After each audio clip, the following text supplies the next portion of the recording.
अगर आप एक अच्छे इंसान नहीं हैं तो आप एक अच्छे बाप भी नहीं बन सकते हैं। अगर आप एक अच्छी महिला नहीं हैं तो आप एक अच्छी मां भी नहीं बन सकती।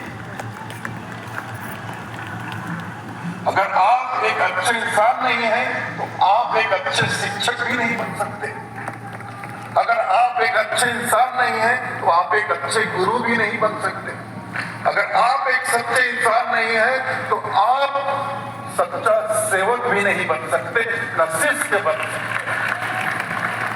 आप अच्छे होंगे, सच्चे होंगे, उसके बाद आप जो बनेंगे अच्छा ही बनेंगे और सच्चा ही बनेंगे।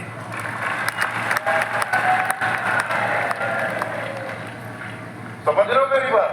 सब ऊपर जा रहा है। जीवन में साहब के शरण में आ गए आप लोग।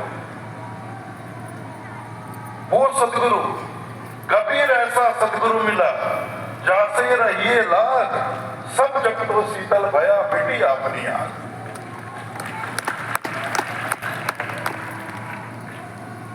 पता नहीं कितने जन्मों का पुण्य उदय हुआ है जो हमको सदगुरु के रूप में साहब कबीर मिले हैं। इस बात को समझिए आप। कोटि जन्म के पुण्य से सदगुरु मिले कबीर। ये धर्मदास जी ने कहा, भक्ति प्रभाव मिटी सकल धर्मदास की पीर, कोटि जन्म के पुण्य से सदगुरु मिले कबीर। कबीर जैसे सदगुरु मिलना हर किसी के नसीब में नहीं होता। पता नहीं कितने जन्मों का पुण्य होता है तब कोई जीव साहब कबीर जैसे सदगुरु की शरण में आता है।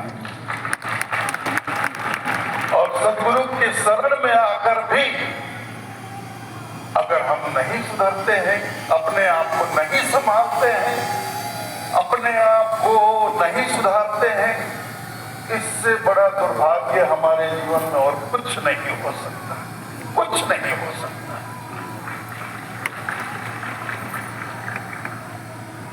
आप सदगुरु कबीर की शरण में आ गए हैं तो सदगुरु कबीर साहब की एक एक शिक्षाओं को, और सदगुरु कबीर साहब की शिक्षाएं कहाँ हैं? उनके वाणी वचनों में है, उनके दोहे साखियों में है, उनकी पद और रमैनियों में है, उनके शब्दों में है।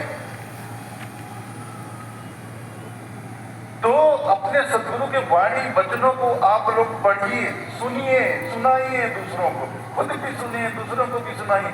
और सिर्फ सुनिए सुनाइए नहीं, कुछ अमल भी करिए, चिंतन और मनन भी करिए, सोचिए और विचारिए। विचार, मनुष्य के जीवन में विचार से बड़ा और कुछ नहीं है। कबीर नाम सबसे बड़ा, कबीर नाम सबसे बड़ा विचार।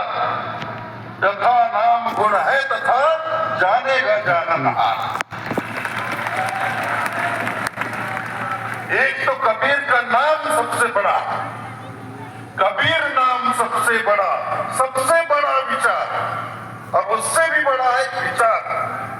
विचार नहीं करोगे, चिंतन मनन नहीं करोगे तो आप सिर्फ अपने सदगुरु के दैहिक रूप में ही फंस कर रह जाओगे, उलझ कर रह जाओगे।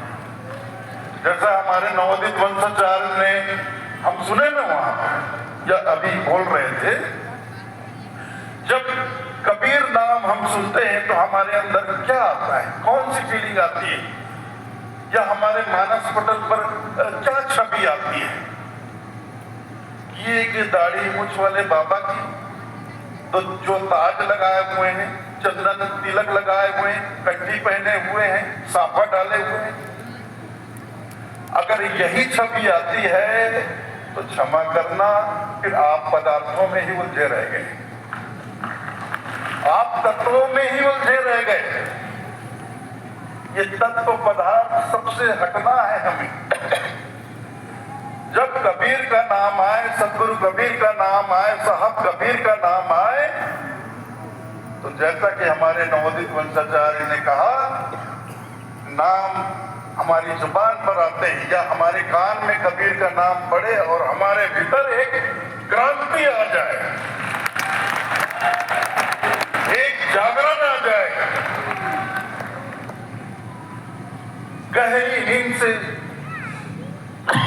जो जन्मों जन्मों से यह जीव मोह की निद्रा में पड़ा हुआ है, वो हड़बड़ा कर उठकर खड़ा हो जाए, ऐसी जागृति आ जाए, ऐसा जागरण हो जाए और जागृत होकर अपने साहब के नाम से लग जाए, जुड़ जाए। जैसे लागी और से दिन दिन दूनी प्रीत, नाम कबीर मत छोड़िए हार हो या जी। तो इस जीवन में जागकर साहब के नाम से लग जाइए, अपनी टेक, अपना ध्यान, अपना सुमिरन, अपनी सुरती साहब से जोड़ लीजिए। अभी हम संसार में जोड़े जा रहे हैं, जैसे लागी और से दिन दिन दूनी प्रीत।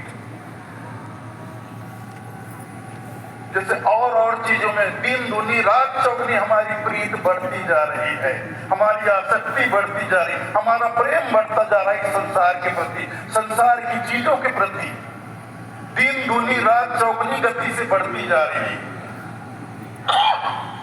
जैसे लागी और से दिन दिन दूनी प्रीत। तो संसार के लिए हमारी प्रीति, हमारी लगन तो खूब बढ़ती जा रही है, दिन दिन बढ़ती जा रही है।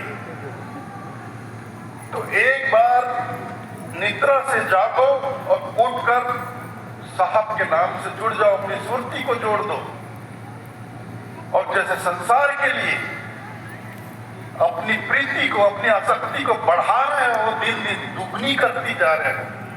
नाम कबीर न छोड़िए हार हो या जीत। और एक बार अपनी सुरती को साहब के नाम से जोड़कर फिर ये मत सोचिए कि साहब से जुड़कर इस दुनिया में, इस संसार में मेरी हार होगी या जीत होगी। सोचो ही मत, जो सोचता है वो कायर है।